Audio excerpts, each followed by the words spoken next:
Mike Pence is way more than a day late and a dollar short. All that and more now on Graph's Grievances.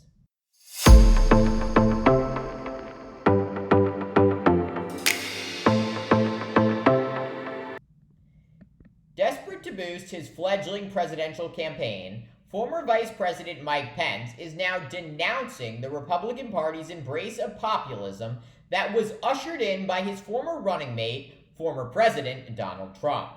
Pence arguing that the Republican Party will, quote, cease to exist and the fate of American freedom will be in doubt if Republicans abandon their conservative principles for political expediency. And if all of this has you asking, where was this Pence during the past 7 years, you are not alone. The former governor of Indiana was elected to the second highest office in the land thanks to his running mate's outright embrace of populism and almost total abandonment of traditional Republican values. Yes, Pence was vice president when Donald Trump advocated for greater trade protectionism and imposed a series of tariffs on China, Mexico, Canada, and the European Union. Trump justifying the billions of dollars in additional taxes by saying that they would benefit American workers. Where was Pence? Dutifully standing by Trump's side. Or how about when Trump campaigned on promising to build a big, beautiful wall on America's southern border and ban Muslims from entering the United States? Pence not only registered no opposition during the campaign, but as vice president, going on a publicity tour advocating for using American tax dollars to build the wall that Trump promised Mexico would pay for. So much for immigrants being, quote, one of the most important sources of America's greatness, as conservative icon and former president Ronald Reagan declared.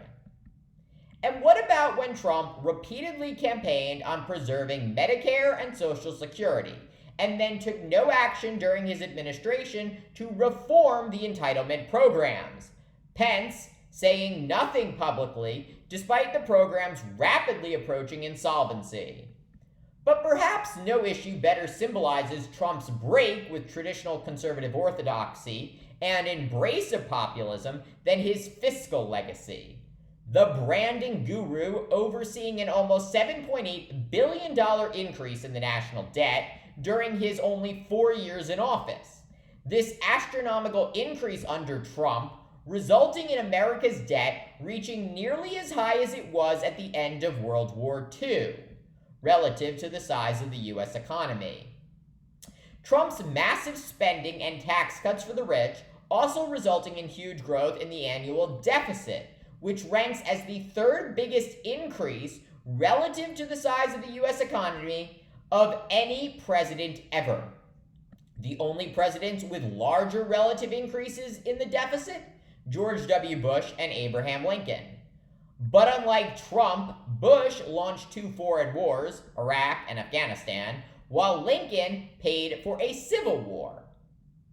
Ever since Trump rode down his faux gold escalator to announce his first campaign for president in June of 2015, his embrace of populism has been clear. Trump's America First agenda was no secret to anyone, including Pence, when he accepted Trump's offer to be his running mate. And as vice president, Pence never once publicly questioned or criticized Trump's populist policies or rhetoric.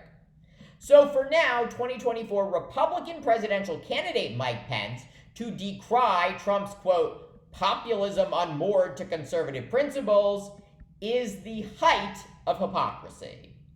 And while such posturing is commonplace in politics, usually such stupid tactics are employed for political expediency. But what Pence ironically doesn't seem to understand is that the vast majority of Republican voters are no longer conservatives. They do not support free trade. They do not care about defending democracy. They do not support cuts to entitlement programs, and they do not care about debts and deficits. And that is precisely why Pence, who is running for president as a, quote, traditional conservative, is polling in the low single digits. Meanwhile, Trump, who is seeking the Republican presidential nomination again, is dominating the field.